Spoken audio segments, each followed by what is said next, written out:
잘 보이죠, 이거?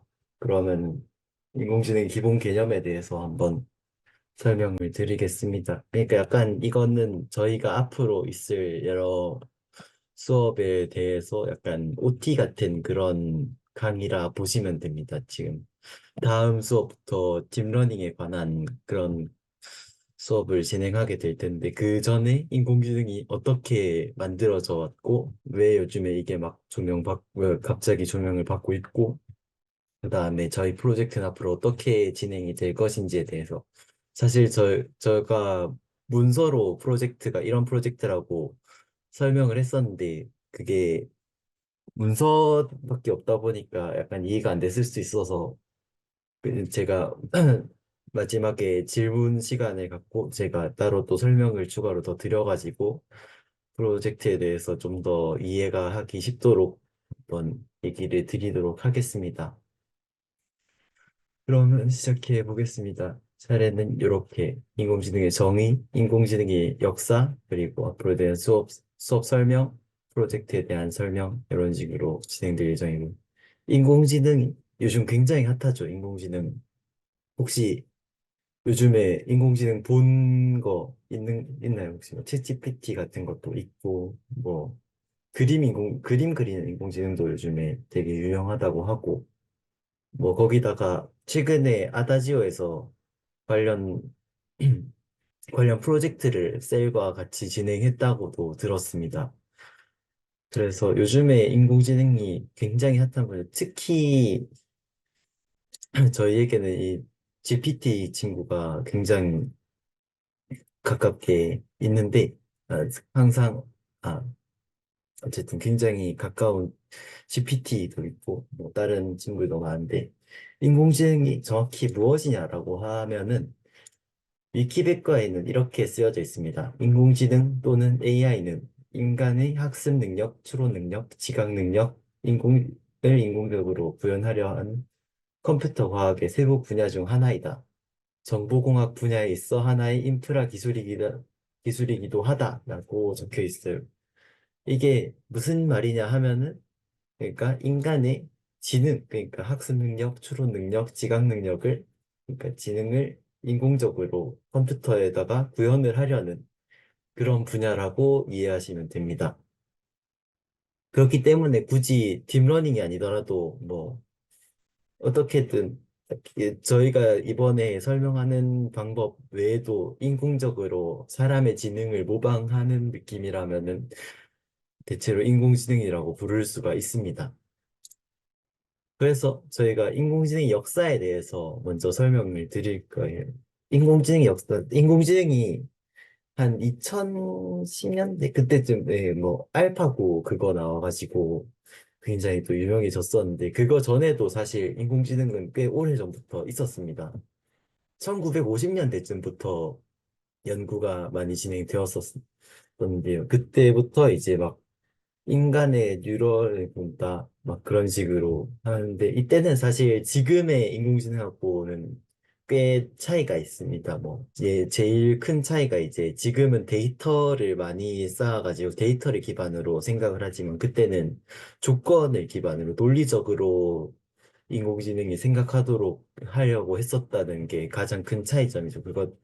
그 방법의 한계는 명확했었고 현재는 이제 데이터를 이용해서 빅데이터라고 많이들 들어보셨을 겁니다. 빅데이터를 통해서 이제 엄청나게 많은 데이터를 가지고 인공지능을 학습시키는 방식이 주로 쓰이게 됩니다. 그래서 인공지능의 초창기 때 인공지능이 막 하고 이때 처음 만들어지고 나서 이제 앨런 튜링이란 이 사람이 튜링 테스트라는 걸 또 제안을 했어요.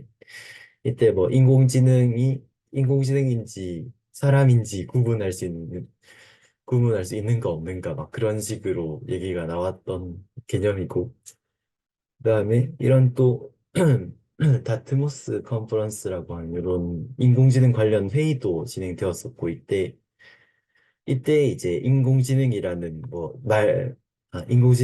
단어도 나오고 여러 가지 인공지능 관련 연구의 기틀이 딱 이때 잡히게 됩니다.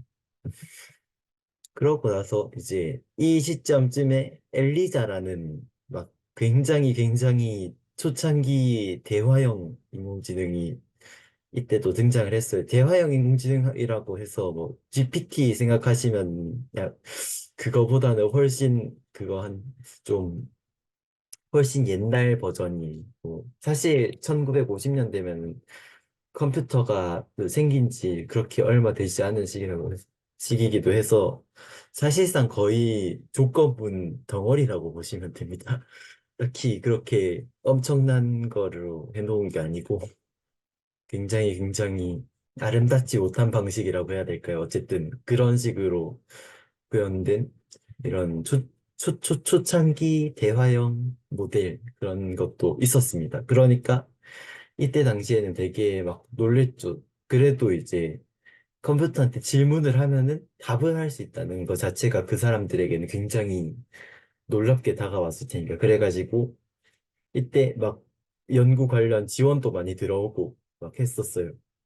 근데 문제는 그 당시에 인공지능을 제작했던 방법에 한계가 있었다는 거죠. 조건문 형식이다 보니까 저희가 원하는 만큼 이제 복잡한 상황을 이제 해결해 나가기 위해서는 너무나 많은 조건, 너무나 많은 조건이 필요하고 너무나 많은 걸 고려해야 된다는 단점이 있었던 거죠. 그래서 첫 번째 AI 겨울이 찾아오게 됩니다. 1970년대. 이게 거기다가 막 대화형 인공지능 막 그러니까 막 사람들이 돈을 투자를 했는데 실상은 그렇게 많이 세상을 뒤바꿀 만큼의 그런 게 아니었던 거죠, 이때는. 거기다가 컴퓨터가 만들어진 지도 얼마 안 됐기 때문에 인프라 같은 것도 굉장히 부족했고, 그래서 지원 같은 것도 많이 끊기고, 막 엄청나게 힘든 시간이 됩니다. 그러다가 이제 인공지능이 다시 부흥을 하게 돼요. 겨울이 끝나고. 이게 기존에는 논리적인 이런 거를 통해서 생각을 했다 하면은 이제는 빅데이터를 가지고 인공지능을 학습시키는 게 주로 그게 됩니다. 주, 인공지능을 데이터로 학습을 시키는 방식이 주를 이루게 되고 이- 그렇게 해가지고 이제 현대 현대의 인공지능과 굉장히 비슷한 성격을 띠지만 얘도 안타깝게도 방금 보셨다시피 두 번째 AI 겨울이 찾아오게 됩니다. AI 겨울이라는 거는 자금이 다 떨어졌다는 소리, 그거 투자가 많이 안 되는 소리. 그러니까 이게 왜 그랬냐? 지금이랑 아이디어 자체는 크게 다를 게 없는데 왜 그때는 GPT를 만들지 못했고 이번에는 GPT를 만들었냐? 라고 물어보신다면은 이때 당시에는 컴퓨터가 굉장히 느리고 또 비싼 그런 기기였어요. 그러니까 현 요즘에 폰 정도의 스펙을 가진 그런 컴퓨터도 만들 수조차 없었던 막 그런 게다가 가격은 또 엄청나게 비싼데 요즘에 막 빅데이터라고 하는 이유가 데이터가 엄청나게 많이 필요하거든요. 이런 인공지능을 만들기 위해선 데이터가 너무나도 많이 필요한데 그거를 일단 저장할 돈도 없고 거기다 그거를 다 저장한다 한들 계산하는데도 시간이 너무 오래 걸리고 하다 보니까 아예 그냥 기대보다 훨씬 더 못한 성능을 보여주게 되었던 거죠. 그래서 투자가 많이 끊겼어요, 이때도. 그러다가 이제 점점 2000년대쯤 오면은 일단 2000년대쯤에는 달라진 게 뭐냐? 인터넷입니다. 인터넷이 이때 막 활성화가 되면서 인터넷 안에 엄청나게 많은 이미지 파일 같은 것도 있고 하잖아요. 이미지 파일도 있고 뭐 엄청나게 많은 데이터가 인터넷상에서 돌아다니니까 기존엔 약간 대학원생들이 이제 집 앞에 지나다니는 강아지, 고양이 사진을 막 찍었어야 됐어요. 그랬는데 이젠 아니죠. 그냥 검색해가지고 나오는 걸로 이제 대충 충당할 수 있게 되었으니까. 물론 그걸로만 할 수 있는 건 아니지만 어쨌든 데이터를 구하는데 훨씬 더 편해졌다는 겁니다.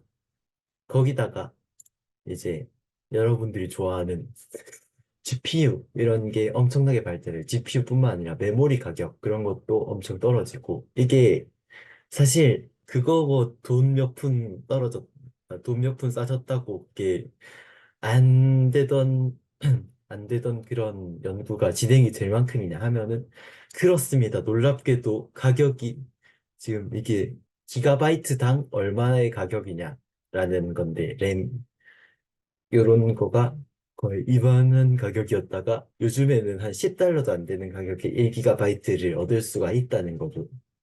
그러니까 몇억 배 더 저렴해진 겁니다, 지금.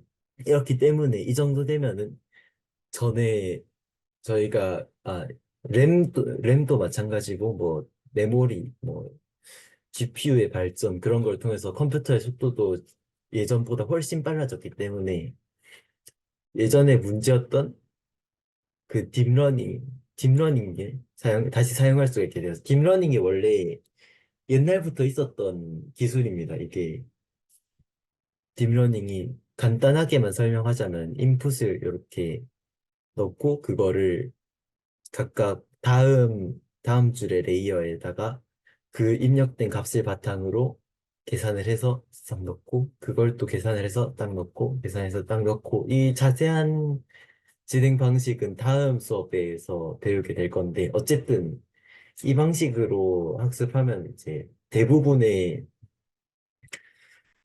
상황에 대해서 전부 다 학습을 할 수 있는 약간 그런 방식이에요. 근데 이게 예전에 사용할 수 없었던 이유가 뭐냐? 여기 화살표마다 곱하기가 하나씩 붙어 있다 생각하시면 되거든요. 엄청나게 오래 걸리겠죠. 옛날의 컴퓨터로는. 근데 요즘엔, 이제 2000년대부터는 GPU가 좀씩 발전하고, 메모리도 발전하고 하면서 이 계산하는 데 드는 시간적하고 예산적인 전반적인 모든 비용이 싹 다 예전과는 비교할 수 없을 정도로 감소했다는 겁니다. 그렇기 때문에 이제는 이 비싼 기술을 한 번쯤은 시도해 볼 만한 가격이 그러니까 훨씬 경제적인 거죠. 사실 모든 문제의 중심엔 돈이 있습니다. 그래서 결국 얘도 원래 돈이 문제였는데 돈이 어느 정도 해결되니까 이제 요걸 가지고 사람들이 막 연구를 하기 시작한 거죠. 막 연구를 할 수 있게 된 거죠. 그래가지고 현재는 어떻게 됐느냐? 현재는 이제 이게 CNN이라는 이미지 파일을 주로 하는 막 그런 인공지능 신경망이거든요. 이거에 대해서는 다다음 시간에 배우게 될 거고, 뭐, 이런 것도 나와서 이미지 처리도 잘하고, 거기다가 요즘에는 생성형 AI가 또 되게 대세죠.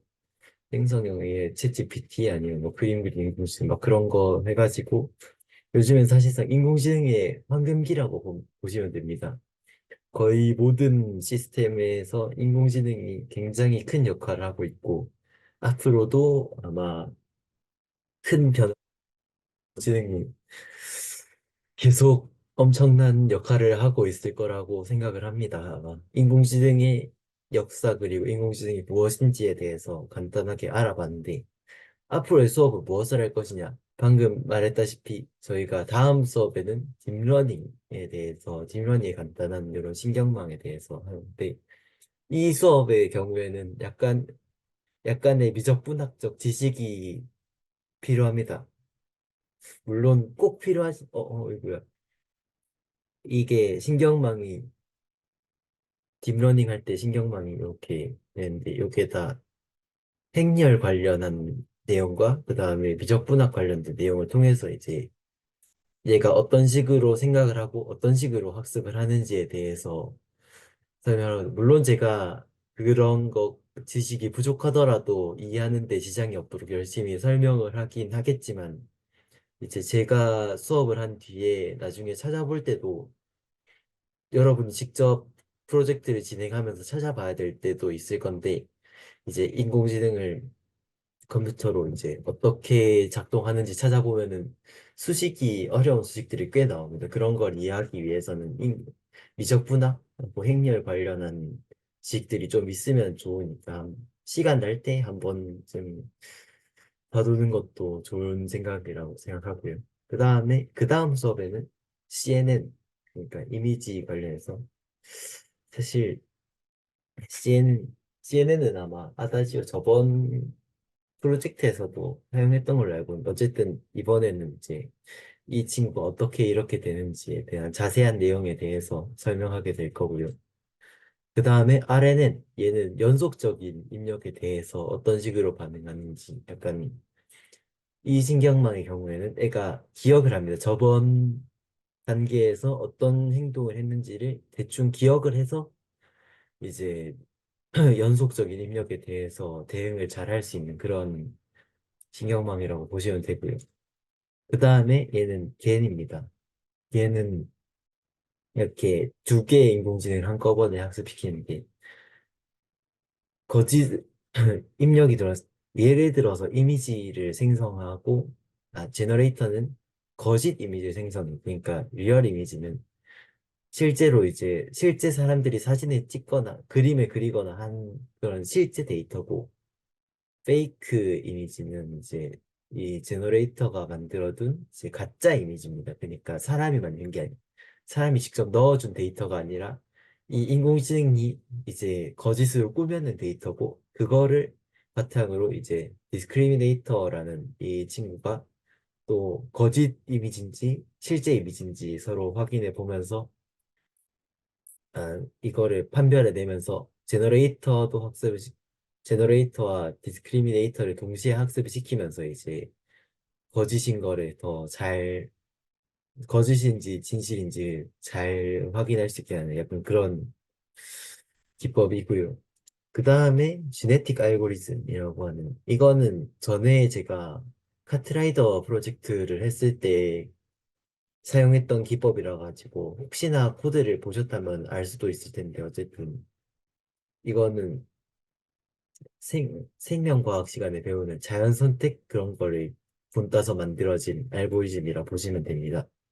그냥 이거는 자연 선택을 실제로 컴퓨터에 모방한 거라서 얘는 딥러닝뿐만 아니라 다른 곳에서도 사용할 수 있는 그런 기법입니다. 얘는 그렇게 어렵지 않은 것이고 그래서 이제 앞으로 이렇게 하면은 저희 수업이 아마 끝이 나게 되고 그 뒤로부터는 여러분들이 인공지능 구현하느라 조금 바쁘실 거예요. 그래가지고 요거까지 한 다음에는 그 다음 수업은 없습니다. 여러분 프로젝트에 집중하셔야 하잖아요.